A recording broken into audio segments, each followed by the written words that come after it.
বান্দারে যদি দুশ্মন বেড়ে যায়, আত্মীয়র ভিতরও দুশ্মনের সৃষ্টি হয়ে যায়, রক্তের মানুষও যদি তোর সাথে জুলুম করে, বেঈমানি করে, মন ছোট করিস না।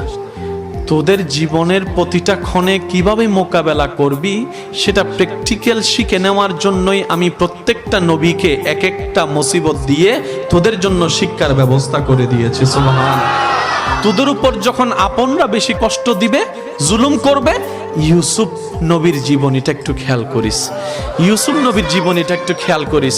ওনার আপন রক্তের ভাইয়েরা কি পরিস্থিতি ওনাকে করেছিল যে কূপের মধ্যে ছোট বাচ্চাকে ফেলে দিয়েছে, কিন্তু আমি রব তাদের সে প্ল্যানিংটাকে নষ্ট করে দিয়ে যারা ওনাকে কূপে ফেলে ধ্বংস করে দিতে চেয়েছিল, আমি সেই ইউসুফকে মিশর পর্যন্ত পৌঁছাই দিয়েছি।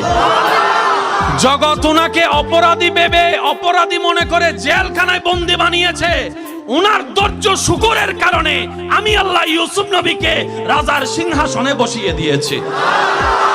বান্দা, যখন শরীর বেশি অসুস্থ হয়ে যাবে, আমার নবী আইয়ুবের কথা মনে করিস। যখন তোর মানসিক যন্ত্রণা একটু বেশি বেড়ে যাবে, আমার নবী ইব্রাহিমের কথা একটু মনে করিস। যখন তোর দিক চতুর রাস্তা বন্ধ হয়ে যাবে, চতুর্দিকে তুই অন্ধকার দেখবি, তখন আমার নবী ইউনুসের কথা একটু মনে করিস। আর একটু জোরে বলেন না সুবহান আল্লাহ।